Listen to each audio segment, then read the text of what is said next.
नमस्कार सभी पत्रकार साथियों का मैं स्वागत करता हूं। और अभी हमारे युवा और ऊर्जावान प्रदेश कांग्रेस कमेटी के अध्यक्ष गोगोई जी ने आपको संबोधित किया। मेरे साथ आदरणीय सीनियर ऑब्जर्वर तिर्की साहब, विधायक दल के नेता आदरणीय सेठिया साहब, साठी जी, चौहान जी, विकास उपाध्याय जी और देश में सर्वाधिक मत से जीतने वाले लोकसभा हमारे रिबुल हुसैन जी, सभी हमारे विधायकगण, उपस्थित हमारे मीडिया सेल के चेयरमैन और सभी साथीगण, सभी पत्रकारों का मैं फिर से स्वागत करता हूँ। आदरणीय साथियों, दुनिया में आसाम की अपनी पहचान है, अलग पहचान। चाय के लिए जाना जाता है, राइनोसारस के नाम से जाना जाता है। आसाम ब्रह्मपुत्र नदी के नाम से जाना जाता है। बिहू नृत्य, विशिष्ट नृत्य शैली और समृद्ध आसाम की संस्कृति, यहाँ के जो गमछा, जब भी कोई मेहमान आते हैं उसे गमछा पहनाया जाता है। एक समृद्ध संस्कृति के नाम से आसाम को जाना जाता है। यहाँ महान गायक भूपेन हजारिका, खगेन महंता, जुबीन गर्ग के लिए भी जानते हैं। माँ कामाख्या के नाम से जाना जाता है, पूरी दुनिया भर के लोग आते हैं। लेकिन दुर्भाग्य कि अब इस प्रदेश को एक अभद्र, दुष्ट और भ्रष्ट मुख्यमंत्री के नाम से पहचान बनी है, जो बेहद दुर्भाग्यजनक बात है। असम को कर्ज में डुबा दिया गया है और ये हम सब के लिए बहुत ही दुखद है।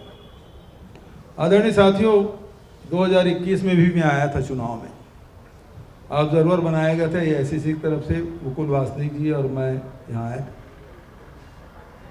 उस समय बड़ी चर्चा थी सिंडिकेट की बड़ी चर्चा। तो सर्वानंद सोनेवाल को मैंने नाम दिया था सिंडिकेट आनंद। मैंने कहा तो समय सिंडिकेट आनंद। अब सिंडिकेट बहुत छोटा हो गया है। अभी हेमंता विश्व शर्मा के कार्यकाल में जो भ्रष्टाचार हुआ है, इतने बड़े बड़े भ्रष्टाचार हुए हैं कि वो सिंडिकेट बहुत छोटा लगने लगा। हालांकि सिंडिकेट अभी भी चल रहा है।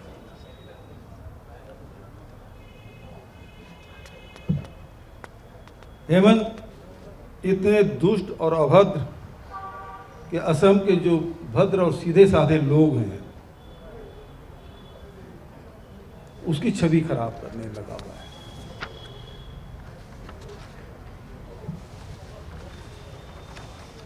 एक बहुत पहले पत्रकार वार्ता हुई थी और उसको आदरणीय अमित शाह जी ने लिया था 2014 के बाद, जब हेमंता विश्व शर्मा पे बहुत भ्रष्टाचार के आरोप लगे थे, शारदा चिटफंड की, और फिर एक और लुइस बर्जर की घटना के बारे में बड़ी चर्चा हुई थी। भाजपा बड़े बड़े आरोप लगाए थे कि भ्रष्टतम व्यक्ति है, लेकिन वो भाजपा के वॉशिंग मशीन में धुलने वाले पहले व्यक्ति होंगे जो हेमंता विश्व शर्मा जो धुलाई किए, उसके बाद भाजपा में शामिल हो गए। भाजपा में जब शामिल हुए और अमित शाह जी ने पत्रकार वार्ता लिया, तो आप में से एक पत्रकार ने पूछ लिया कि हेमंता विश्व शर्मा पे बड़े बड़े भ्रष्टाचार के आपने आरोप लगाए थे, अब शामिल हो गए हैं, तो अब भ्रष्ट हैं या नहीं है? अब वो भ्रष्ट है या नहीं है? अमित शाह जी ने कहा, ऐसे सवाल नहीं पूछे जाते, ये सवाल पूछे नहीं जाते। और तब से लेकर अब तक भ्रष्टाचार के सारे रिकॉर्ड इन्होंने तोड़ दिए और हमारे लोकसभा के नेता प्रतिपक्ष आदरणीय राहुल गांधी जी को कहना पड़ा कि देश के भ्रष्टतम मुख्यमंत्री हेमंता विश्व शर्मा। आदरणीय साथियों, एक उदाहरण, एकलौता सबूत वाला उदाहरण, 2006 में इनकी संपत्ति निर्वाचन आयोग में 1 करोड़, फिर 11 में बढ़ के 3 करोड़, फिर 16 में संपत्ति 6 करोड़, अब 2021 में बढ़ के 17 करोड़। कहाँ 1 करोड़ की संपत्ति 17 करोड़ हो गया, ये जो सबूत वाला है। और वैसे उसके संपत्ति बहुत कई गुना बढ़ा हुआ है। पूरे असम में चर्चा है हेमंता विश्व शर्मा के और उसके धर्म पत्नी रिंकी भुइयां की बड़ी चर्चा। किसी भी जिले में चले जाइएगा, जो महत्वपूर्ण जो जमीन है सब उन्हीं की है।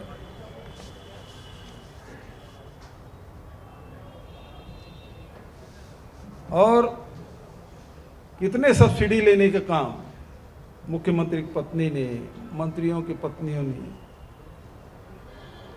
पूरा आसाम की संपत्ति हड़पने का काम किया है इन्होंने। छूट लेने का काम, चाय बागान की जमीन व्यवसायिक उपयोग की छूट, देखिए किस प्रकार से शासन षड्यंत्र करती है और अपने लाभ के लिए कानून में, नियमों में बदलाव करती है कि चाय बागान की जमीन है उसे व्यावसायिक उपयोग के लिए छूट दी गई।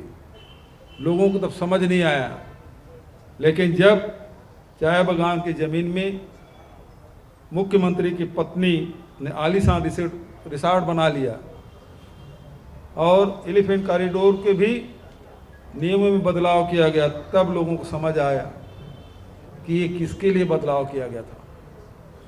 वहाँ इंफ्रास्ट्रक्चर तैयार किया गया, खड़ा किया गया। ये स्थिति और रिंकी भुइयां जी की 5 साल में माजुली में, कामरूप में, गुवाहाटी में, नौगांव में, गोलाघाट में, करबी में भारी जमीन जायदाद बना लिया है। कोई हिसाब किताब नहीं कितनी संपत्ति उन्होंने बना ली। छठी अनुसूची वाले भी इलाके में पैसों में भारी हेरफेर की खबर आ रही है। सिंडिकेट जिस तरह से चल रहा है उसे हर महीना सैकड़ों करोड़ रुपया का घालमेल हो रहा है।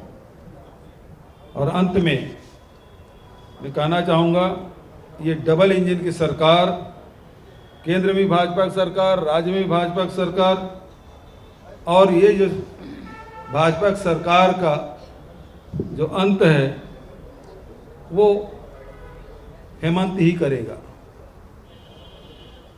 भाजपा की सरकार का अंत का कारण हेमंत ही बनेगा।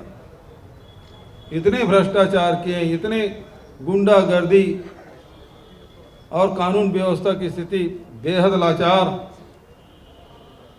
इसका लेकिन मैं कहना चाहता हूं, चुनाव होने दीजिए, हमारी सरकार बनेगी, एक एक पाई का हिसाब किया जाएगा और अमित शाह जी के चहेते मुख्यमंत्री के भ्रष्टाचार का पूरा हिसाब किताब लिया जाएगा। आदरणीय साथियों, तिर्की साहब को मैं आमंत्रित करता हूं, वो आपको संबोधित करेंगे, उसके बाद आपके जो सवाल है वो लिया जाएगा। सभी साथियों को जोहार। आदरणीय भूपेश बघेल जी, पीसीसी के हमारे गौरव गोगोई जी, शौकिया जी और यहाँ पर उपस्थित हमारे सभी सम्मानित विधायकगण और हमारे प्रेस के मित्रों, हमारे सीनियर ऑब्जर्वर और विशेषकर छत्तीसगढ़ के पूर्व मुख्यमंत्री जो अपने कार्यों के द्वारा जाने जाते हैं पूरे देश में, और जिस तरह से विस्तार पूर्वक आप लोगों को पूरी चीज़ों को जानकारी दी, ये बिल्कुल ये बात पूरे देश जानते हैं कि असम की एक अपनी विशेषताएं हैं। और उन विशेषताओं के बारे में हमारे पूर्व मुख्यमंत्री भूपेश बघेल जी ने आप लोगों को विस्तार पूर्वक बनाया, चाहे बिहू के बारे में हो, चाहे यहाँ की आबो हवा और संस्कृति और परंपरा के बारे में। मैं इतना जरूर कहना चाहूँगा कि आज जिस तरह असम में हिटलर की तरह शासन चला रहे हैं हेमंत बिस्वा जी, और यहाँ के विशेषकर वैसे लोगों का, चाहे आदिवासी हो, दलित हो, ओबीसी हो, किसान, छात्र वर्ग को उनके हक अधिकार से वंचित कर दिया जा रहा है। एक तो देश में दो हिटलर, आपके माननीय प्रधानमंत्री नरेंद्र मोदी जी और एक अमित शाह जी हैं, और उसी का चेला हिटलर साहिब यहाँ पर है आपका हेमंत बिस्वा। और भ्रष्टाचार में जिस तरह से डूबा हुआ है, मैं आज सुबह आया, कुछ लोगों से बात कर रहा था ऐसे ही चाय की दुकान पर, लोगों मन बना चुका है कि आने वाले दिन में उखाड़ फेंकने के लिए पूरा अंदर अंदर लोगों का सोच बढ़ते जा रहा है। और इस भ्रष्टाचारी सरकार को किसी भी हालात में इस बार आसम की जनता उसको दोबारा मौका नहीं देगी। अब रही बात कि हम यहाँ पर सीनियर ऑब्जर्वर हमारे आदरणीय पूर्व मुख्यमंत्री भूपेश बघेल जी छत्तीसगढ़ के और कर्नाटका के उप मुख्यमंत्री पीके शिवकुमार जी, हमें आने वाले दिन में हम इस सरकार के जो असम के हेमंत बिस्वा की सरकार के कारनामा को जनता के बीच में ले जाएंगे और जनता को पूरे उनके कारनामा को बताएंगे, चाहे आपका जमीन का मामला हो, चाहे पट्टा का मामला हो, चाहे आपका आदिवासी सूची में शामिल होने का मामला, और ऐसे कई को मामले हैं। इनको लगातार इन दिनों हम यहाँ पर रह करके हम लोग जनता के बीच में हम लोग जाएंगे और हम संकल्प लेंगे कि किसी भी हालात में इस बार की लड़ाई आर पार की लड़ाई है। इस बार की लड़ाई आर पार की लड़ाई है और हर हालात में हम कांग्रेस पार्टी उखाड़ के फेंकेंगे और इसके लिए हम आने वाले दिनों में कई तरह की रणनीति बनाएंगे। धन्यवाद। अब आपकी तरफ से कोई सवाल हमारे किसी भी नेता से?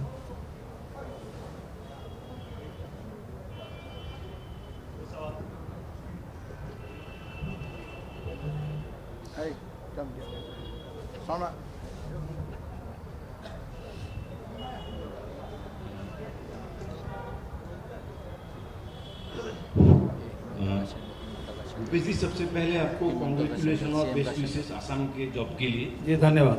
तो आप बड़े समय से पॉलिटिक्स में है, तो आप अलायंस पॉलिटिक्स का जो इम्पोर्टेंस है वो जानते हैं शायद। तो आसाम में आप देखेंगे कि 2014 से एक ट्रेंड है कि अपोजिशन वोट का डिवीजन, अपोजिशन वोट का जो डिवीजन है वो बार बार रूलिंग पार्टी को मिल रहा है। तो वो लास्ट बाई इलेक्शन में भी वो रिफ्लेक्ट हुआ। ऑनगोइंग चल रहा है सर, मेरा क्वेश्चन बहुत सिंपल है।